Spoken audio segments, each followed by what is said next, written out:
Crayford, Kent, a workshop 2 miles from the Thames where an American had come to prove something.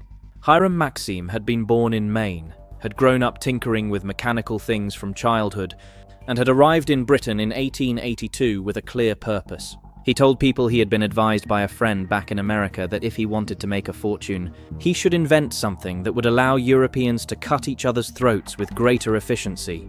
Whether the story is true or not, the result was.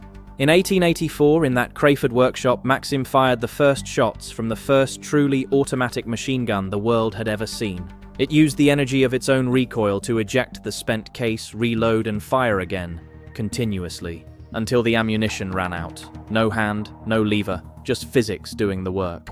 Britain looked at it and wasn't entirely sure what to do with it. The British Army in the 1880s was a colonial force, fighting irregular enemies across the width of an empire. It was good at that. Volley fire, disciplined infantry, traditional artillery. The Maxim gun did not fit neatly into that thinking. Too heavy, too complex, too different from anything the manuals described.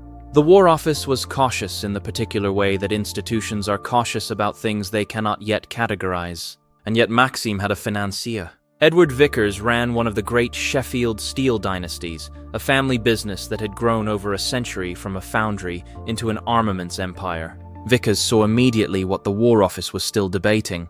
This was not a complicated rifle, it was a different category of weapon. And Vickers' money funded Maxim's company, then merged with it, then in 1896 bought it outright. A Sheffield steel family now owned the rights to the automatic machine gun. What they did next was the thing that mattered. The Maxim gun worked, but it was, by any honest assessment, unwieldy. Heavy, complex, temperamental in the hands of anyone not thoroughly trained on it. Vickers' engineers looked at the mechanism and identified the central problem. The toggle lock system that Maxim had designed opened upward, making the breech casing taller than it needed to be. Bulkier, more material, more weight. The fix was elegant in its simplicity. Turn the whole mechanism upside down, invert the toggle. The lock now folded downward, the breech casing shrank, and with it went unnecessary weight. High-strength alloys replaced heavier components throughout. A muzzle booster was added to ensure reliable cycling. The gun that emerged weighed less than the Maxim it had replaced. Lighter, simpler to manufacture, more reliable to operate. And it kept the one feature that had made the Maxim revolutionary in the first place, the water jacket.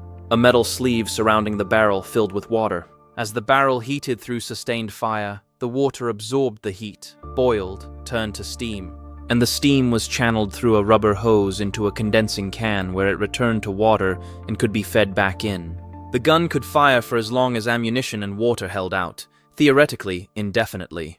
That water jacket, that humble canvas hose and tin can arrangement, was the difference between a machine gun and a sustained fire weapon system. It was, in the end, what the Vickers was really built around. The British Army formally adopted it on the 26th of November 1912. Designated the gun machine Mark I Vickers .303 inch. It would chamber the same round as the Lee-Enfield rifles already in service, a detail that simplified the entire logistics chain at a stroke. 2 years later, Europe went to war. It's a clean story to that point. A Sheffield steel family buys an American's invention, improves it, and delivers Britain its first modern machine gun. Except when the war actually started, the British Expeditionary Force that crossed to France in August 1914 was not equipped with Vickers guns. It was still carrying Maxims. There had been shortages, production had not caught up with demand, and the price Vickers was charging had attracted the attention of the government, which accused the company of war profiteering. In 1914, a Vickers gun cost £175. By 1918, it would cost £80. That price collapse tells you everything about the pressure applied. Production was ramped, prices were slashed. But in the critical early months of the war, the army that had formally adopted the Vickers gun went into the field without it. When the guns did arrive in numbers, a new problem presented itself. Nobody quite knew what to do with them. Machine guns in 1914 doctrine were allocated at division level, spread thin, used defensively, pointed directly at visible targets, fired in short bursts, repositioned frequently. 2 per battalion, which meant they were everywhere and concentrated nowhere. The men who understood what these guns were actually capable of watched this arrangement with mounting frustration. 2 of them, Majors Baker Carr and Lindsay, began arguing, persistently and against institutional resistance.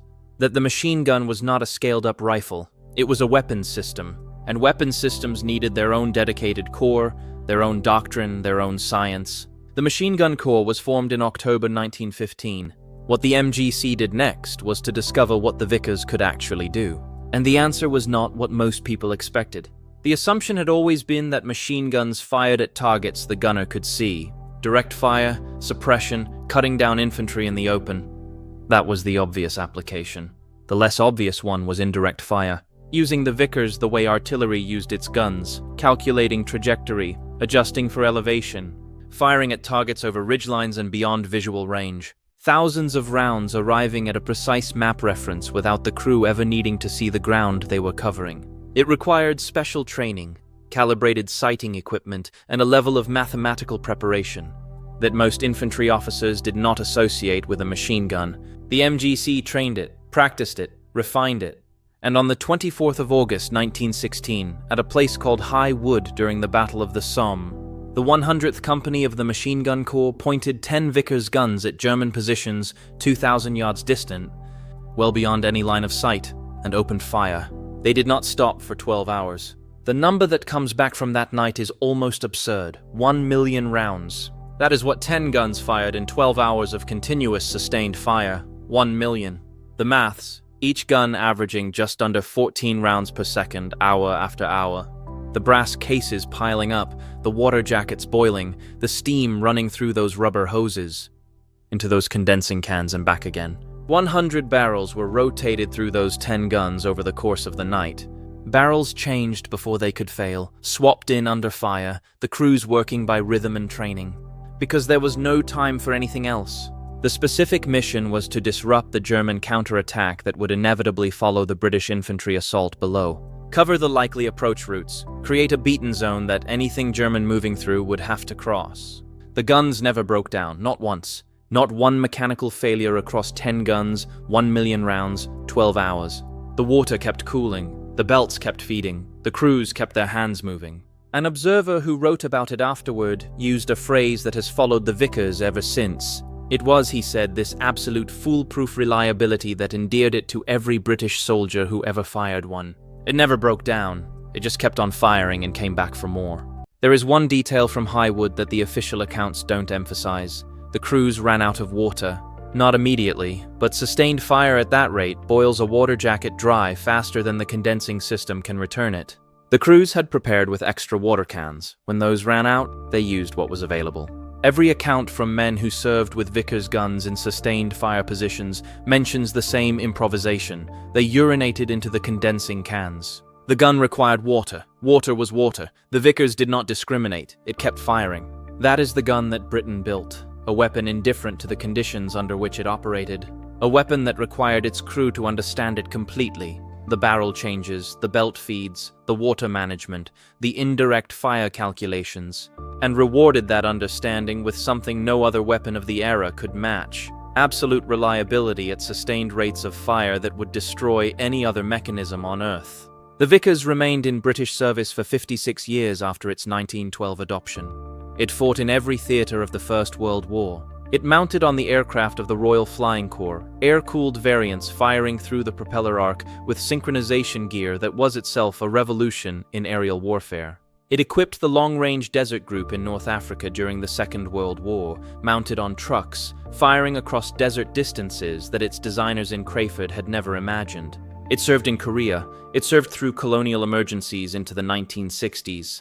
The last time the British Army fired a Vickers gun in anger was in the Radfan, in the mountains of Aden, in 1967. On the 30th of March, 1968, it was formally retired. 56 years of continuous service. The same basic mechanism, the inverted toggle, the water jacket, the canvas belt, that had been designed in a Crayford workshop by an American immigrant, and perfected by a Sheffield steel family, had served the British military through 2 world wars, 24 smaller conflicts, and a transformation in warfare that its inventors could not have foreseen. There is a fact about the Vickers that sits at the intersection of engineering and stubbornness. Throughout its entire service life, Britain attempted on multiple occasions to replace it. Before the Second World War, the Bisa machine gun, a Czech design naturally, was trialed as a possible successor. It became the Army's standard tank-mounted weapon.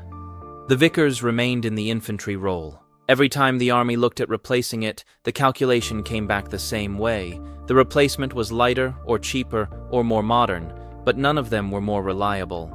And in a sustained fire heavy machine gun, reliability at the moment of maximum need is the only specification that matters. In popular culture, the Vickers has been less celebrated than it deserves. It doesn't have a counter-strike skin. It rarely appears as a hero weapon in the way that the Lee Enfield or the Spitfire have become shorthand for British military achievement. It is a crew weapon, unglamorous, heavy, demanding. The men who served with it were specialists, not marksmen.